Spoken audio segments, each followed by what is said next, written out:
Say, kids, what time is it? It's kind of like watching TV, but, in your car. 3, 2, 1. Hi. You may know us from the radio. Today, we have a podcast studio. See, I wanted Jay to actually intro this. We've done this 210 times before, and that's the first time you've actually been the one to intro. Yeah. That's how Jay does it. I felt the vibe in this studio. Well, it is Dark Side of the Stream, episode 211. As you can see, we've upgraded. Yes. We're now in this really nice, comfy We're making room. comfy chair money now. They said that us being in the studio didn't look good, so they wanted us to look good. So we're going to try this out. I don't know. The 5 people that watch this thing. But the viewers have spoken. The 5 people that watch it. But again, so we're going to try and do the best we can in this room without any kind of... we have a producer even. Yeah, we have Magic Tyler. Who's so actually, off he's going to camera. look up... Magic Tyler's going to be the guy looking up all the questions I have that I don't... Magic Tyler, don't screw this up, please.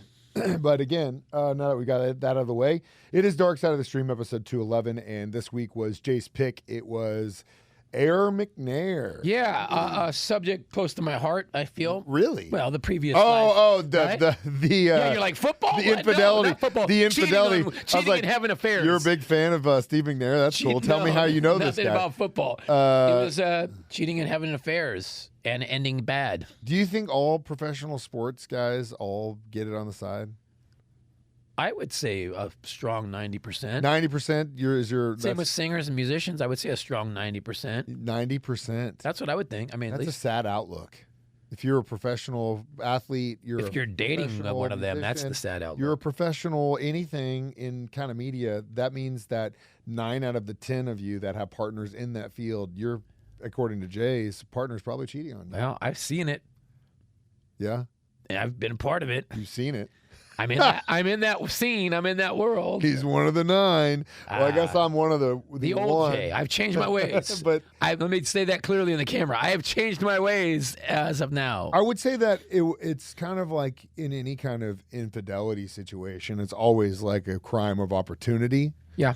When you talk about people in professional sports or entertainment, or even in the spotlight at all, yeah, like kind of the famous. Opportunity people are always after you is one, but 2, you're always traveling and you're moving and you're going different places, so the opportunities kind of they pop up if you will. Yeah. But in this situation, McNair was an incredible football player. I loved him as a quarterback. McNair is the nickname he got while he was in high school because he was, again, a really, really great quarterback. Little country boy, just a country boy. It was awesome from the South. Ended up having where he lost his life was he actually had a restaurant in Nashville at the time. But we'll get into that a little bit down the road. But before we got into that, we need to talk about all the things he did while he was in the professional sports arena in the NFL. And we'll do that next. Dark Side of the Stream on 104.7 The Cave. 104.7 The Cave. Mike the Intern, Jay Stevens back in the actual real studio. What do you want to call this? The Dark Side of the Stream room? The dark room? The dark room. That's good. That's good. Nice. The dark room. Dark room. Dark Side of the Stream, episode 211. Jay and Mike were discussing McNair, a documentary series. It was on Netflix, right? Yeah, I think it's on Netflix. Been a while since I watched it. It's been a while since I've been on Netflix. Honestly, I'm starting to rethink that subscription. Might have to start using your password. Or your mom's password. My mom's, if she might be using mine. Anyway, so yeah, McNair, like mid to late 90s, early 2000s career, never got a chance to win a Super Bowl, but did win, I believe, MVP. He was all pro. Yeah, he was years. good, man. He was good. He was a great quarterback. Kind of old school style, you know what I mean? He was a mix of the old and kind of the new that has started to kind of overtake in his style. He was kind of the prototype for that style, maybe. This period of time for me specifically in regards to the National Football League is a dark period because for the Kansas City Chiefs, the late 90s, early 2000s were absolutely abysmal for us. And it's funny because I went to games during that period. I can tell you I saw airplanes flying banners over the Arrowhead saying fire Pioli. The Hunt family doesn't care about you. Wow, business really? owner. Oh, dude, yeah. Wow. For years they did that and we're sitting there looking up going, duh, this is a different vibe than now. You were having way more fun leading up to the moment you walked into the gates, and then you'd walk in there and it'd just be completely deflated. So I bring that up because my memory of McNair, of course, I remember him, but it's also very clouded because I think my brain has done a really good job of just blocking that period of football Yeah, out. I could see that. Just because I don't really have a lot of great memories of that time period. So he was a good football player and met a girl at Dave & Buster's, right? You were meeting anybody at Dave & Buster's? I mean, honest answer. You're on camera now. Probably. There's no hiding. I mean, but was she a bartender or server or something like that? So here's the thing: you meet. But wait. Oh, I'm saying his. Oh no, I'm saying you. Which is a common scenario to meet bartenders or servers, and if it's out there, he started hanging out with her, right? And one thing leads to another.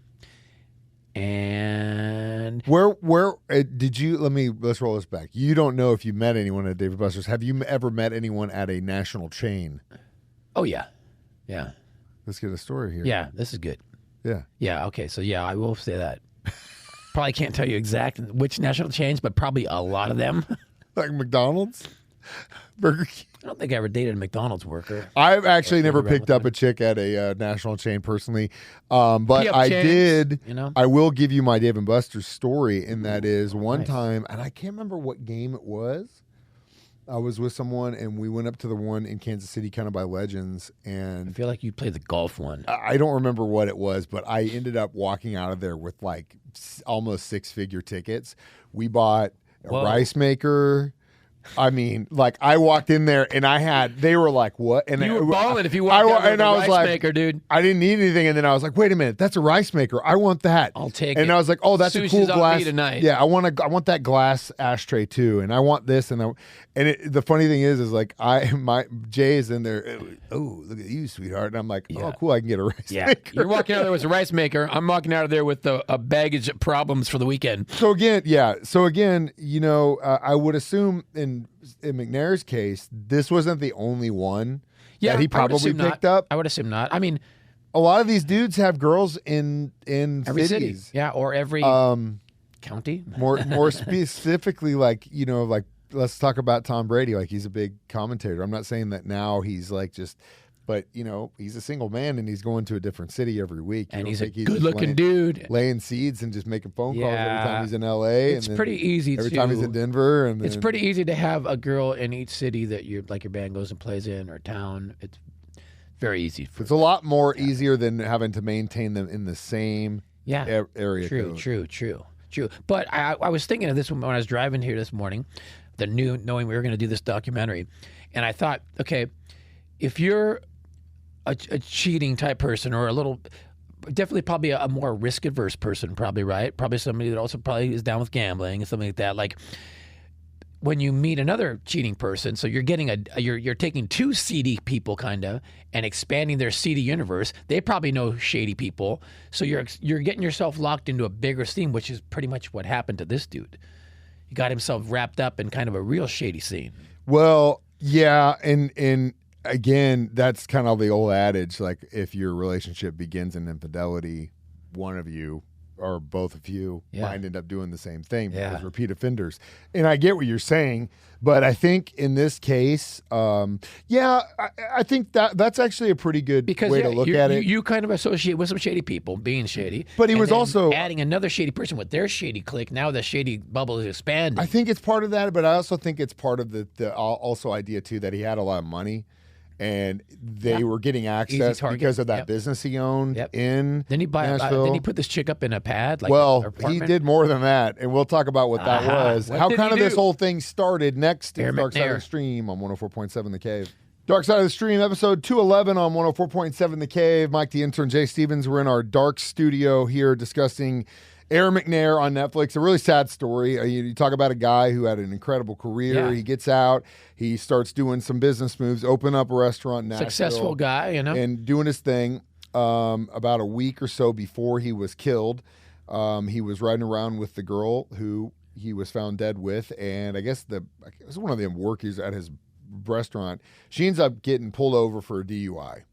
And I think this is kind of how the whole thing kind of started. Spiraled. And then it kind of started getting worse and worse. And after police, when they ended up finding him and this female dead in the apartment, I don't remember it being that huge of a media frenzy. Do you?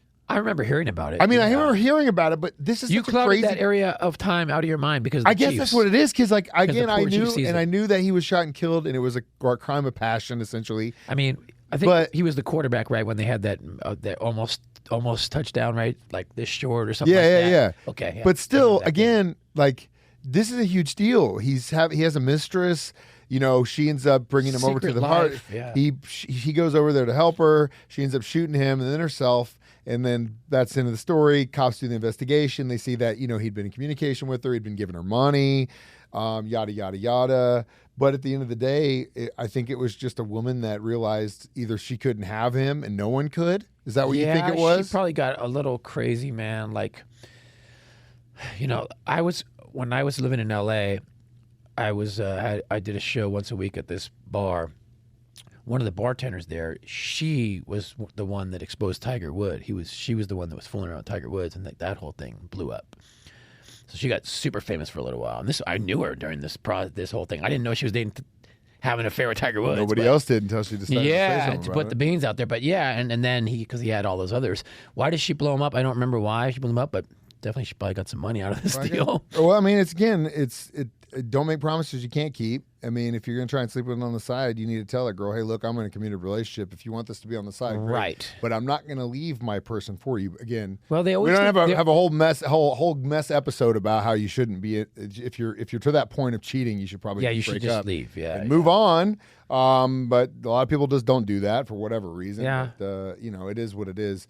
But yeah, ultimately, I think the documentary tried to make more of something that I don't think was there. I think ultimately it was a guy who had something going on the side. He gets either caught up in it with a psycho chick, and then she just has enough for whatever reason, and then just goes Looney Tune, and then that's it. I thought it was. I thought there's more to the story as well, but maybe that's it. Maybe that was just. What do you think? I don't know. I mean, I feel like. Didn't it hint that there was like other people involved? Or something? But the point is, if that's the case, you got to have some sort of motive, like who benefits from this. I think this goes back to my shady part. So he's dating this girl that's kind of shady. but probably knows some shady nothing characters. But she died herself, and it was a suicide, at least against the investigation. Did any money go missing? Well, I don't know. That's why. Don't you and think again, maybe... the will situation, he died without a will and testament. And so all that money that he had went into probate court. They couldn't touch it until his wife then eventually asked the judge and said, hey, I've got kids. They need to have access to this. The judge's like, yeah, of course. Then they released it. But still, like, again, if there was some shadiness going on, maybe her man on the other side was that's like, what hey, I was thinking, right? Yeah, and I get that. Like she probably had a guy but show me the too. But show me the proof where he benefited. Let's get some cash out of where this they dude. benefit. There's no that didn't happen. I guess. Well, if again she didn't, if she hadn't died, then yes. But that where it stops is where she dies. And I guarantee you, like, this hadn't been told before, and maybe not people. And we didn't really understand the whole story, or just he got shot crazy. But I think they were trying to make a mountain out of a molehill. Which they do that in documentaries a lot. They do that a lot, just like right here. It's Dark Side of the Stream. We'll be back after this on 104.7 The Cave. A good tease. 104.7 The Cave. Mike the Intern, Jay Stevens back in the studio one more time. It is episode 211 of Dark Side of the Stream. We discussed Air McNair. How many Air McNair shoes would you give this nice. one? Air McNair shoes? 2. Yeah, I wouldn't give it a lot. Yeah. It wasn't, same. I was hoping it'd be a little bit more exciting than it was. But there was no twist. Yeah, it was just real. I know. Again, like I said, once you find out the story, it's a sad deal.